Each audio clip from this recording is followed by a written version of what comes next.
115 teams to go on my road to predict all 131 teams this college football offseason. We're now on to the Illinois Fighting Illini, who are in the second year of newly named head coach Bret Bielema. And this is the team that definitely, in my opinion, saw some improvements last year, but it didn't lead to anything special, right? Illinois is getting some talent back. They're getting some talent into this team.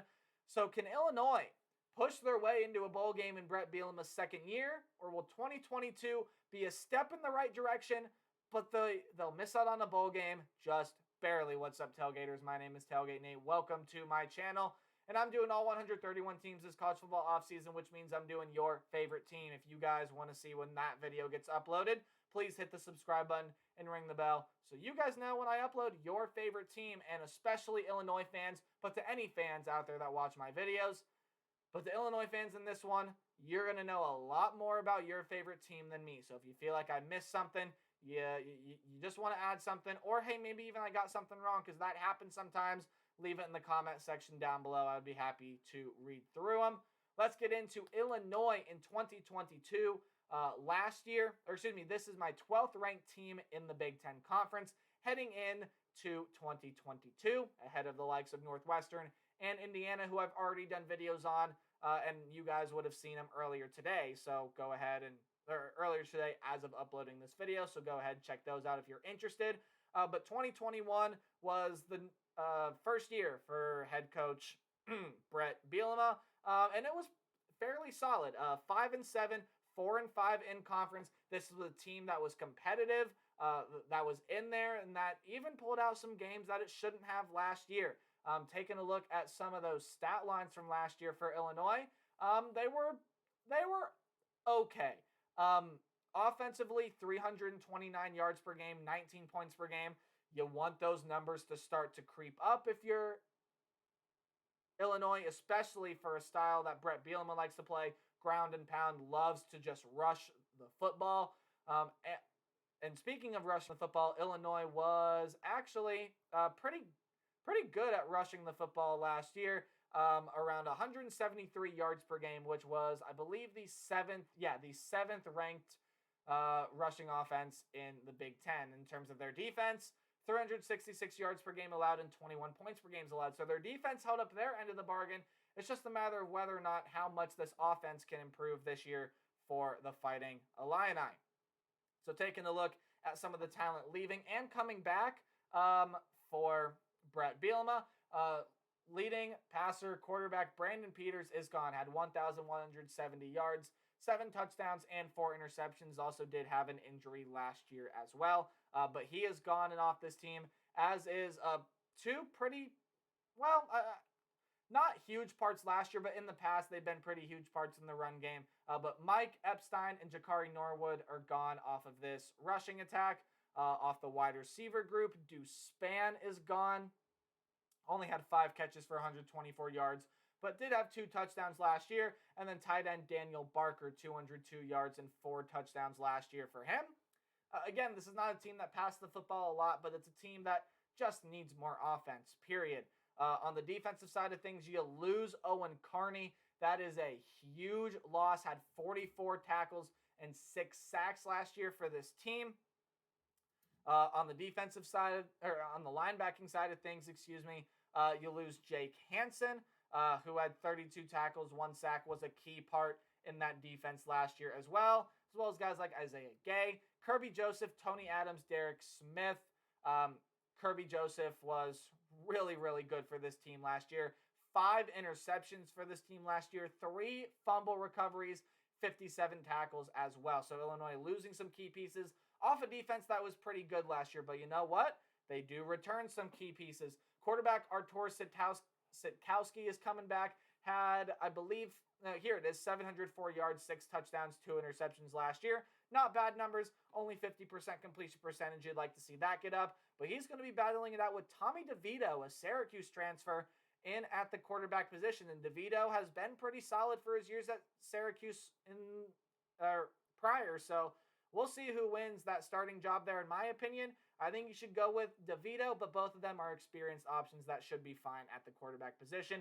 Leading rusher Chase Brown is back, had 1,005 yards and 5 rushing touchdowns last year in 170 attempts. When you look at the wide receiver room, you're returning Isaiah Williams, who is your leading receiver, 525 yards and 4 touchdowns. 294 yards for Casey Washington, who's coming back. And then Sean Miller coming in for this Illinois team. Also tight end Luke Ford, they return. A couple offensive linemen there as well. On the defensive side of things, Calvin Hart is coming back. He got hurt in the Nebraska game, did not play the rest of the year. He's probably going to be their best defensive player coming into 2022, but there's still a lot of talent coming back. Sidney Brown coming back. Devin Witherspoon had 9 passes defended last year. Jerzon Newton, 3.5 sacks last year with 50 tackles. Keith Randolph had 42 tackles and 4 sacks last year, so definitely still some talent coming back for this Illinois team. Again, on the defense, that was pretty good last year. Instead, they're going to get Calvin Hart back this year as well. So, taking a look at the Illinois schedule here, starting out with the non-conference slate, they are one of the few teams that play in Week 0, and it's a game against Wyoming. Now, Wyoming, usually a pretty tricky team to play. They're usually very, very competitive, so that's a game Illinois' got to watch out for. A home game against Virginia as well. That's another one you got to watch out for. And then because they play in Week 0, they get 2 bye weeks, so they have a bye week after the Virginia game. And then a game against Chattanooga that, again, they should win. But their conference slate after that, man, is it hard. You got road games against Indiana, Wisconsin, Nebraska, and Michigan, and Northwestern, and home games against the likes of Iowa, Minnesota, Michigan State, and Purdue. So kind of talking about these games a little bit. Of course, the non-conference game that jumps out at you is that game against Virginia. Virginia is returning quite a bit this year and figures to be a pretty solid team going into 2022. But this is a Virginia team that, this is an Illinois team, that can go stay at home and win that game. They can win that game. This is an Illinois team that, especially if that offense can improve to keep up with the likes of Brennan Armstrong and that passing attack, and Illinois can score enough points and their defense can hold Virginia's offense, they can go ahead and go win that game. Again, Wyoming is always a tricky team to play. You got to watch out for them there. Some other tricky games, again, it does not get easier in conference play. Northwestern and Indiana are 2 teams that are below them on my power rankings, as Illinois is my 12th ranked team in the Big Ten. But you got to play them on the road. And 2 pretty difficult places to play when they want to be. Speaking of difficult places to play, you got to go on the road to some pretty tough environments this year. On the road in Camp Randall, on the road in Memorial Stadium, and on the road at the Big House. So 3 very, very tough road games there for Illinois in conference play as well. And their home games, again, don't get easier. Iowa, Minnesota, Michigan State, Purdue, all teams that may very well end up in that top half of the Big Ten once it's all said and done. I don't do game-by-game predictions. I do more percentage-based outlook to help me predict a team's record. And moving in,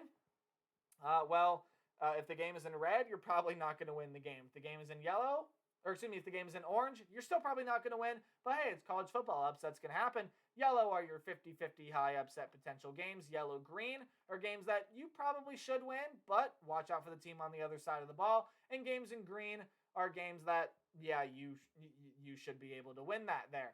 The home game against Chattanooga is the only one I got in any sort of green. The game in Wyoming, you could have in yellow-green and probably very well should be in yellow-green, because I do see Illinois winning that game in Week 0, but Wyoming is a tricky team. You got to watch out for them. Speaking of when you look on the other side of the spectrum, though, games in red, Michigan, the only game in red there. I do not think Illinois is going to be able to go on the road in the Big House and be able to pull that one out. The only way that Illinois would be able to pull that one out is maybe if Michigan were looking ahead to their date with Ohio State the very next week. But just the talent gap on those 2 teams, massive. Do not see Illinois winning in the Big House. There are a lot of games in orange, though, and it's all kind of in that middle stretch. The Wisconsin through Purdue games are all in orange right there, because those are teams that, again, very well, including the teams in the West there, Wisconsin, Iowa, Minnesota, Nebraska, and Purdue. Those are 5 teams right there that are very capable of winning the Big Ten West. Very capable. In fact, it's not going to surprise me if any one of those 5 teams won the Big Ten West. That's the most wide open division in college football. But squeezed in between there, you got one of the tougher teams in the Big Ten East as well in Michigan State. Yeah, I know they lose a lot, but they still got a lot coming back. That's just going to be a hard game for them to win. In terms of games in yellow, well, you got that game at the end of the year against Northwestern, and you got the game against Indiana and the game against Virginia as well. And I am going to lean Illinois in all 3 of those games right there. Again, the game against Northwestern, I've already talked about Northwestern, but I don't think they're going to be very good again this year. But Northwestern has that pattern of up and down and up and down, and this is supposed to be an up year. I'm just not projecting it that way. For Indiana, same thing. They're trying to prove last year was a fluke. Going on the road to play, again, that's going to be a tough game. But they are favorable teams for Illinois to play, and Bret Bielema definitely can have this team ready. That's a hard-nosed coach who's been there, done that, has played in some pretty tough environments, and had some pretty good teams. But is he going to make Illinois take a step up this year? I think so. I think you're going to see improvement on the field. I just do not think it results in a bowl game yet for the Illinois Fighting Illini. So I have them at 5-7 going into 2022. This is a team that I think can win all of those games that are in yellow, and they maybe even could be able to pull off a win at home against a team like Iowa, Minnesota. Maybe they pull off an upset against Michigan State or Purdue.